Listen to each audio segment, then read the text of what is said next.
There is a silence that descends before great shifts, a silence not made of absence, but of anticipation. In that stillness, something ancient stirs, a recognition that what has held authority for too long without balance is nearing its inevitable collapse. When I was shown the vision of power being removed, it was not thunder that spoke, but stillness. And in that stillness I understood. God does not speak to fright, He speaks to free. On the 5th of July 2025, a veil will fall, not just upon a man, but upon a structure that has become too proud, too blind, too disconnected from truth. It will not be an ordinary removal, not the shifting of one position for another. No, this will be a divine rebalancing, a forced turning of a page that too many were clinging to. The world has been living under the weight of illusions, masks worn so long that even the wearers began to believe in them. But God's timing is not concerned with appearances. He waits for the exact moment when the collapse of illusion serves the maximum awakening of the human soul. To be shown such a vision is not to be given power over the future. It is to be entrusted with the responsibility of awareness. The image of one being removed from their throne is not about vengeance or spectacle. It is the unfolding of cosmic justice, the kind that moves beyond courtrooms or public approval. It is what happens when the divine decides that a certain frequency can no longer survive in the light that is coming, a frequency of control, of deception, of self-worship disguised as leadership. And so, but make no mistake, the removal is only the outer layer. What God is truly showing is the truth behind the throne, the invisible architecture of manipulation, the networks of fear, the system that sustained one man's rise and permitted many others to remain silent. Power, in the worldly sense, does not exist in isolation. It is fed by belief, protected by fear, and maintained by the absence of truth. When that is stripped away, what remains is not simply the fall of a person. It is the unveiling of all that we refuse to question. So many will be shocked. They will say, how could this happen? But the real question is, how did it last this long? Because we allowed it. We traded truth for comfort. We sacrificed inner clarity for the illusion of safety. We idolized those who looked strong instead of those who were aligned. And when the fall comes, many will grieve, not the man, but the loss of the idea they attached to him. This is why the fall is not just external. It is a mirror held up to every soul. It is an invitation to ask, what within me supported this illusion? The unconscious within each of us is what fuels the unconscious in the world. And the removal of one from power only matters if it awakens us to remove falsehood from our own lives. God does not expose to punish, He exposes to awaken. He reveals so that healing can finally begin. But healing does not begin with celebration. It begins with humility. Those who cheer at the fall are still bound by ego. True awakening sees beyond the surface. It grieves for the collective deception. It feels the cost of every year spent under illusion. It recognizes that while a man may be removed from a seat, the deeper seat within the minds and hearts of millions must still be vacated. And that work cannot be done in the headlines. It must be done in stillness, in reflection, in the silence where the soul speaks. The world is preparing for a shift that many are not ready to see. But readiness is not comfort. Readiness is willingness. Willingness to see the truth, even when it burns. Willingness to release what we once defended. Willingness to admit, I was wrong. That is how new power is born, not in speeches, not in victories, but in the quiet moments when the ego finally surrenders to truth. The one who is removed will not fall alone. Every structure built on the same frequency will tremble. You will feel it, not just in the news, but in your body, in your relationships, in your perception of reality. Because the collapse of one external power activates 1,000 internal shifts. The illusions you depended on will feel unstable. The patterns you repeated without thought will suddenly feel unbearable. The truths you avoided will echo louder than ever. And in this moment you must choose. Will you cling to the old or surrender to the new? Because God's vision is not a prophecy of destruction, it is a doorway to realignment. But that doorway is narrow. You cannot walk through it carrying pride. You cannot walk through it blaming others. You cannot walk through it distracted by noise. You must be empty. Empty enough to hear the guidance that comes without words. Empty enough to receive the light that reveals what must still be dissolved. The one being removed is not the beginning of the story, it is the middle. What matters now is what follows. When the world is shocked, will you be still? When others seek revenge, will you seek understanding? When confusion rises, will you remain rooted? Because in the aftermath of collapse, true leadership emerges. Not the leadership that controls, but the leadership that clarifies. Not the kind that shouts, but the kind that radiates calm. You are being prepared for this. Not to take a throne, but to hold a space. Not to command, but to guide. Not to dominate, but to align. Many people believe that the removal of power is the end, but God's wisdom is more intricate. What is removed outwardly must now be cultivated inwardly. You are not being asked to watch history. You are being asked to transcend it. And you cannot transcend what you still cling to. Release your loyalty to illusions. Release your identification with false strength. Release your attachment to personalities and begin to anchor in principles. This is the invitation of the moment. You were not shown this message to panic. You were shown it to prepare. Not externally, but internally. Because the real earthquake does not happen in the world, it happens in the soul. It shakes the foundation of your beliefs. It fractures the walls of your limitations. It cracks open the parts of you that settled for shallow truths. And in that breaking, something deeper is born. A knowing, a seeing, a state of presence so quiet that it does not need proof. It just knows. On July 5th, the world will witness a shift. But those who are awake will understand that the shift is not about one man. It is about all of us. It is about the end of one chapter and the beginning of another. One written not by force, but by awareness. Not by the few, but by the awakened many. And the first step is to remember. When power is removed, it is not a punishment. It is a purging. It is the cleansing of what no longer serves. It is the dissolving of what no longer resonates, and in its place, truth stands quietly, waiting to be seen. Truth does not shout. It does not demand. It waits. It watches. It remains constant while the illusions rise and fall. And when the noise fades, it is still there, unshaken. That is the kind of truth we are being called to embody. The kind that does not rise and fall with public opinion. The kind that does not require external validation. The kind that radiates from inner stillness. So ask yourself now, before the date arrives, what power within me must be removed? What illusion must I let go of? What false role must I step down from?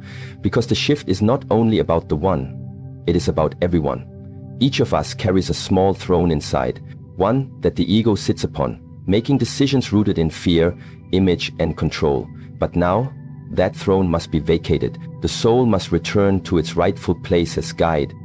And that transition, though subtle, is the greatest revolution of all. You were born for this moment, not to fear it, but to meet it with clarity. Not to hide, but to rise. Not to react, but to reflect. And then, to walk forward. Not as a follower of the fallen, but as a beacon of what rises next. For when power is removed and truth is revealed, the soul has one responsibility: to live in alignment with what it now sees. And that is where the true journey begins. Prepare your inner kingdom before the outer one falls. These words are not a metaphor, they are a map, a sacred reminder that the deepest shifts in our lives are not born from what happens in the world, but from what we have nurtured, neglected, or ignored within ourselves. The vision that was given, the removal of one from power, was not given as entertainment nor prophecy to stir the curious. It was given as instruction, as preparation, as a call to return to the one place that cannot be shaken by events, no matter how global, no matter how shocking, the stillness within. This is not about politics. This is not about nations. This is about vibration. A frequency shift, a dismantling of illusions. And every illusion that collapses out there, if you are awake, reflects one that must also be surrendered inside you. Too many spend their lives staring out the window, reacting to the weather, unaware that their soul remains a storm. What is the use of predicting the sky if you cannot still the thunder in your own mind? The fall that is coming, the fall that has already begun, is only visible to those whose eyes are not fixed outwardly. It will be felt by those who are prepared, not with strategies, but with silence. You do not need to flee cities. You do not need to hoard supplies. You need to return to the place in you that the world cannot touch, the inner temple, the sanctuary of presence. In that space, there is no panic. There is no confusion. There is only clarity, and clarity is power. When a man falls, when a structure collapses, the collective spirit looks for something to lean on. That is why fear spreads so quickly, because most have not built the inner scaffolding required to withstand the collapse of outer dependency. They were not trained to seek stability inside. They were taught to look for saviors, for leaders, for symbols of control. But God does not elevate those symbols to replace himself. He allows them only until the soul is ready to awaken. And when he removes them, it is not a punishment. It is an invitation. To lead yourself, to govern your own energy, to rise, not in dominance, but in discipline. This is what preparing the inner kingdom means. It means learning how to sit with discomfort and not escape. It means training the mind to return to breath when chaos screams. It means releasing your identity as someone who needs external order to feel safe. Safety does not come from governments. It does not come from systems. It comes from alignment. And alignment is cultivated, like a muscle, like a garden. You tend to it every day, not just when the storm arrives. You breathe into it. You listen to the quiet voice that has been whispering under your thoughts all along. That voice is not loud, but it is wise. And when everything falls, that voice will remain. To prepare your inner kingdom is to remove the false kings that you have allowed to sit on the throne of your mind. The king of fear, the king of doubt, the king of comparison, the king of needing approval. These voices have ruled you longer than any man in power, and now is the time to dethrone them. With gentleness, but with firmness. With patience, but with determination. You see, the real battle is not the one the world will show you on the news. The real battle is between the part of you that wants to stay asleep and the part of you that is waking up. An awakening is not a moment. It is a movement, a practice, a path. The world may appear to be shaking, but the real quake begins within. If you do not know how to center your spirit, the fall of another will become your own. Not because it was meant to be, but because you never learned how to separate truth from noise. And the truth is this: your peace was never meant to be borrowed. Your stability was never meant to depend on others. Your purpose was never supposed to be postponed until the world was calm. It was meant to be lived now, even in uncertainty, especially in uncertainty. There is a great paradox hidden in preparation. It is not the kind that runs and hides. It is the kind that becomes more visible, more available, more compassionate, more anchored. When the external world is falling, the prepared soul becomes a pillar, not of power as the world defines it, but of presence. A walking reminder that there is a different way to respond, a higher way, a quieter way. And it is that energy, calm, non-reactive, rooted, that becomes more powerful than any speech, any warning, any broadcast. That energy heals the environment around it. It softens fear. It invites stillness. It breaks the spell of panic. But such energy is not spontaneous. It is cultivated, like fire. It must be tended in advance. When the match is lit, you do not begin searching for wood. You must already have gathered it. When the winds come, you do not begin to build your shelter. You must have built it, nail by nail, moment by moment, in the hours when no one was watching. That is how you prepare your inner kingdom. Quietly, without applause, with the discipline of daily return. Returning to your breath, returning to your values, returning to the silence that connects you to the divine. On July 5, many eyes will open in shock, but the eyes that have been opened will not be shaken. They will understand. Not everything that collapses is a tragedy. Sometimes the collapse is mercy. Sometimes the fall is the only way for truth to rise. And those who are grounded will not resist it. They will not rush to replace the fallen king. They will instead look inward and ask, what inside me has changed? What illusions have I shed? What new responsibility am I now called to hold? Because responsibility is the real test. You see, when we are no longer distracted by false leaders, false idols, false promises, we are left with only ourselves. And in that moment, many will realize they do not know who they are. They were built around reaction, around external chaos, around dependency. And when those distractions are removed, they will feel emptiness. But that emptiness is not a curse. It is the starting point, the soil for new awareness, the birth of real inner presence. And presence is what this world has been starving for. Do not wait until the world collapses to seek stability. Begin now, prepare now, not in fear but in love. Love for yourself, your clarity, your alignment. Love for the future you who will thank you for the calm you are cultivating today. Meditation is not just practice, it is construction. Each moment you sit in stillness, you are laying the bricks of your inner fortress. Not to isolate yourself, but to create a space where clarity lives. A space you can return to when the outer voices scream. The power being removed is symbolic, a symbol of what is no longer sustainable, what is no longer aligned with where the world must go.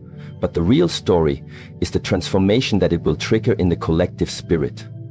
Some will resist, some will descend into blame and confusion, but others, those who prepared, will rise. They will not rise in dominance, they will rise in serenity. They will become the new compass for those lost in chaos, not because they want to be seen, but because they cannot help but shine. To prepare your inner kingdom is not selfish. It is the most sacred gift you can offer to the world. Because when the outer kingdom begins to fall, those without roots will reach out. And if your roots run deep, you can be the tree, the anchor, the reminder that what is real cannot be taken. That peace is possible, even here, even now. This is not about being perfect. It is about being present. Present enough to notice your reactions. Present enough to choose alignment over panic. Present enough to stop seeking saviors and start embodying your own soul's guidance. There is a quiet wisdom that lives in each of us, but we only hear it when we are willing to turn away from the noise. That willingness is your preparation, that decision is your power, and that presence is what will carry you through any storm. The outer kingdom may fall, but the inner kingdom, if built in truth, will remain unshaken. And from that place, a new world will begin, not through force, not through fear, but through the quiet courage of those who dared to prepare before the signs became obvious. The shift has already begun. Do not wait for the headlines. Begin now, in breath, in silence, in the simple, sacred act of returning home to yourself. There are moments in time when the fall of one is not simply the end of a rain, but the beginning of a ripple that flows through minds, through hearts, through the unseen corners of human awareness.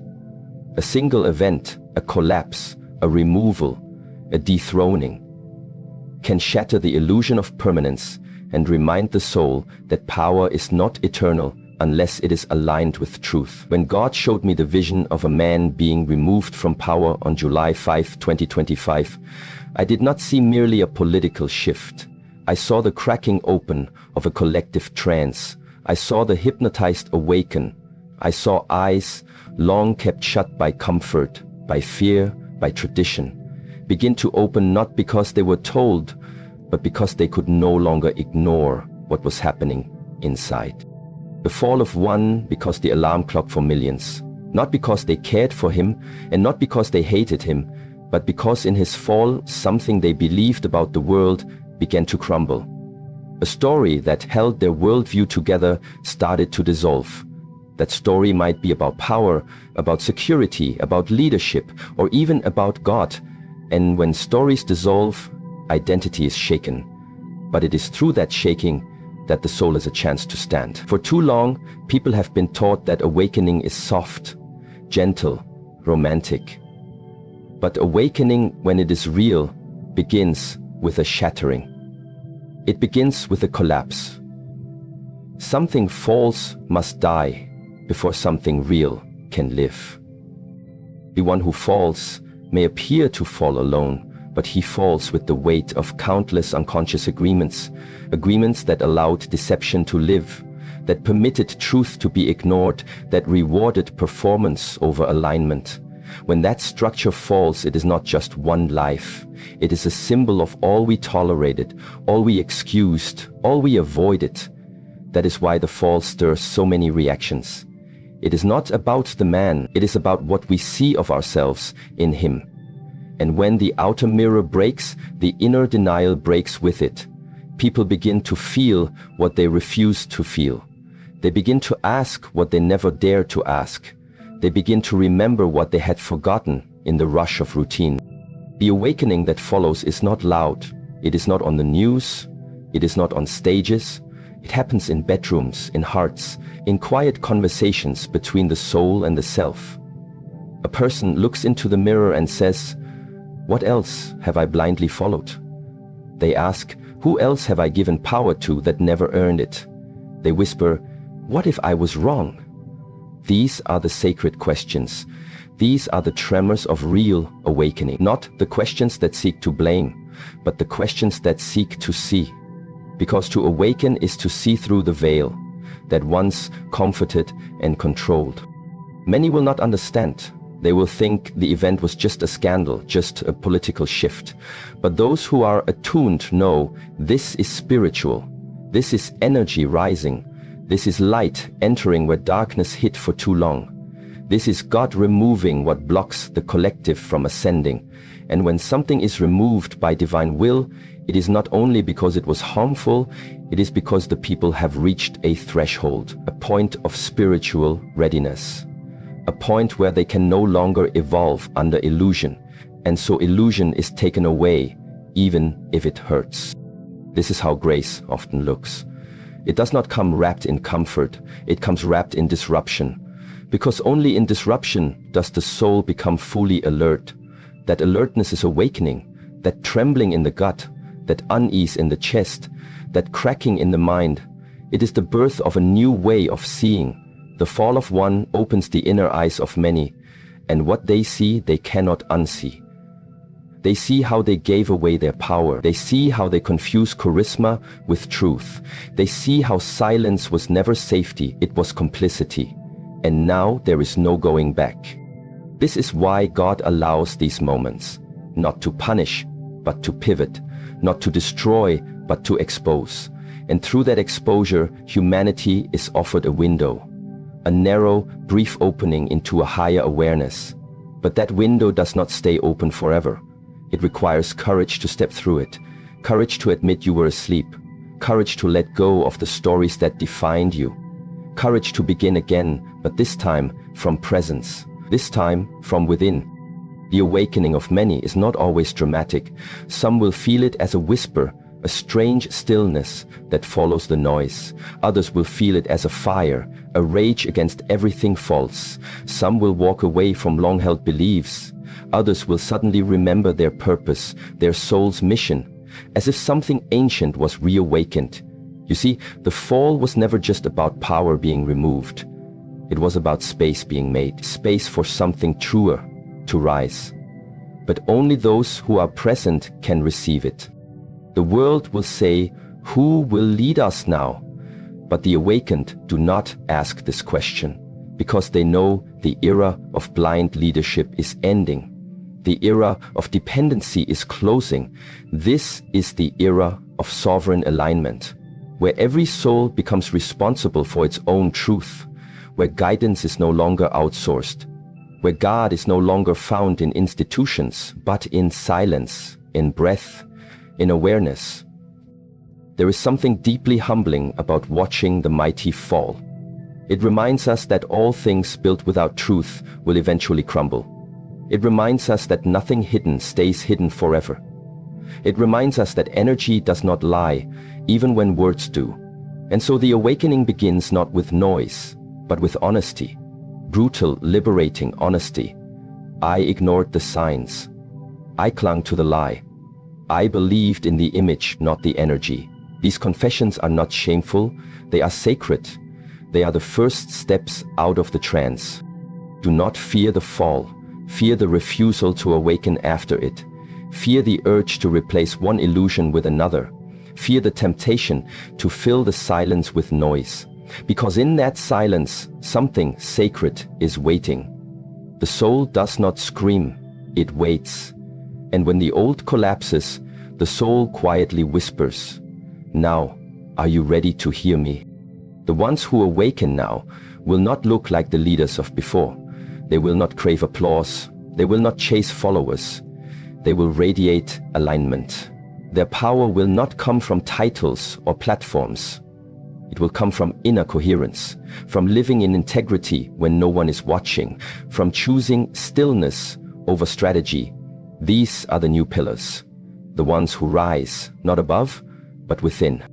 You see, the awakening of many is not about rebellion, it is about remembrance. A remembrance of who we are when the masks fall. A remembrance of the values we traded for convenience. A remembrance of the path we walked before the world told us to chase shadows. And when many remember together, something shifts in the collective field. The air becomes different. The energy becomes lighter. The choices become clearer. That is what God showed me. Not just the fall, but the awakening. The breath that returns when control is lifted. The clarity that descends when illusion is removed.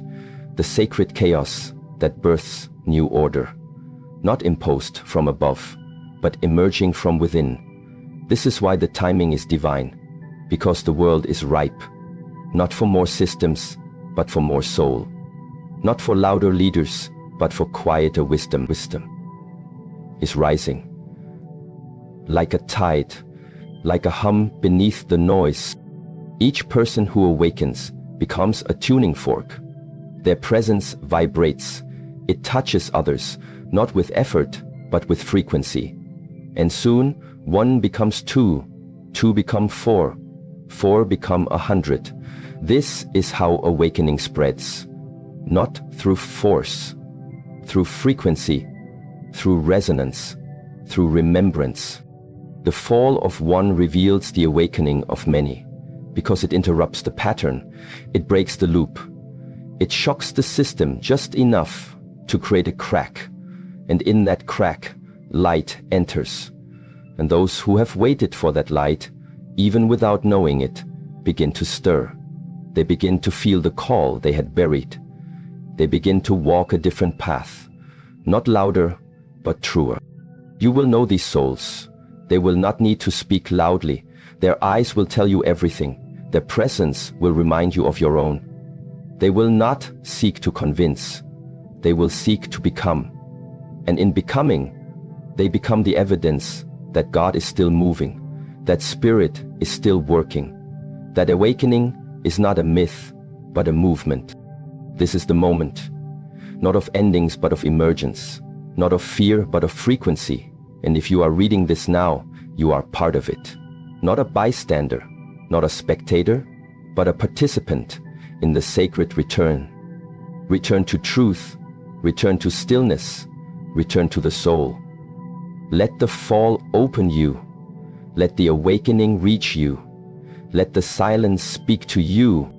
You do not need to shout your awakening. Live it. Embody it. And in doing so, you become the evidence of what's possible after the fall. It is not the fall that defines the future, but what we choose to build in its silence. When power is stripped from the hands of one who held it tightly, the world often rushes to fill the space with noise, opinion, speculation, and fear. But the divine does not operate on noise. The divine speaks most clearly when everything else has gone quiet. And so it is in the stillness after the storm, when the dust has not yet settled and the echoes of control are still dissolving in the air, that the future is born. Not from systems, not from strategies, but from the consciousness of those who remain. This is why the true work begins after the fall, not before. Because once the illusion is gone, we are finally faced with the real question: what now must we become? There is a temptation always to react, to scramble, to reassemble the pieces into a new shape that feels familiar. The ego hates emptiness. It hates the unknown. And so it will offer many paths, quick fixes, new authorities, more distractions, to avoid sitting in the void left behind when a leader is removed. But the wise do not rush to rebuild. The wise wait. The wise listen. Because what comes next must not be a reaction. It must be a response from truth. That response does not come from intellect. It comes from stillness. It comes from alignment. It comes from remembering that true power does not arrive with force. It arrives through clarity. And clarity can only speak when we are silent enough to hear it. This is the invitation God offers every time something falls away. Do not just replace it, transcend it. Become something new. But to become new, we must be willing to let go of the safety of the old.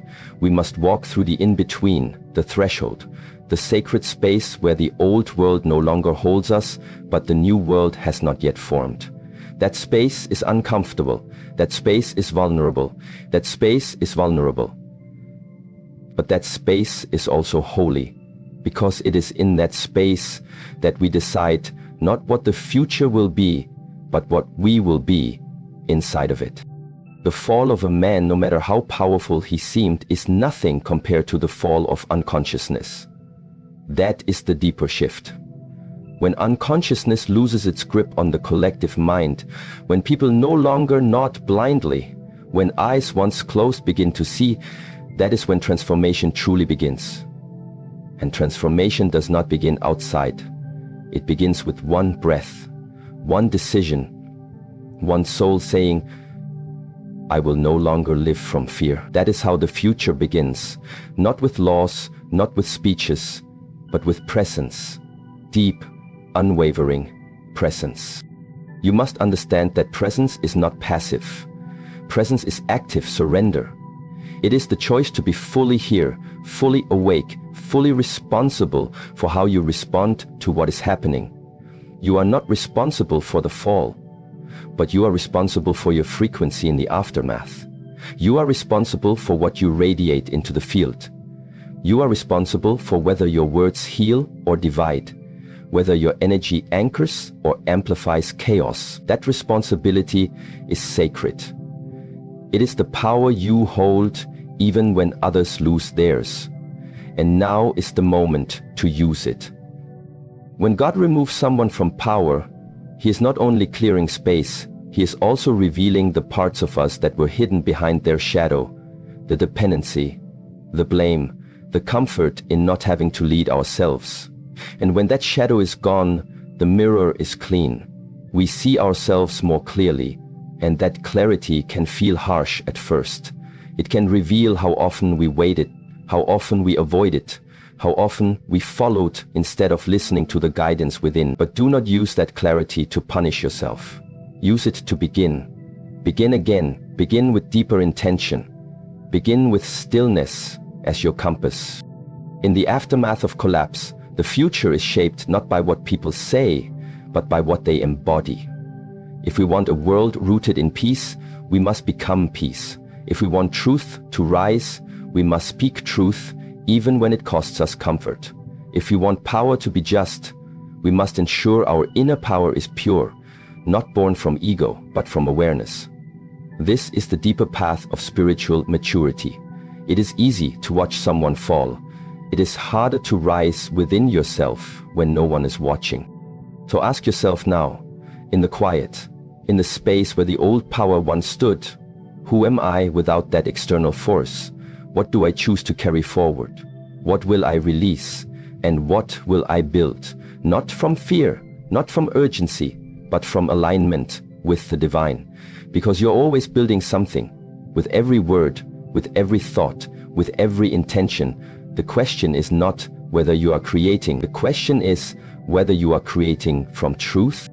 The vision I was given was not about a man. It was about a moment, a tipping point, a space where humanity was being handed a choice. Not a choice in the outer world, but a choice in consciousness. Will you rise into the awareness you were always meant to live from? Or will you cling to the illusion, waiting for the next figure to fill the void? That choice is being asked now.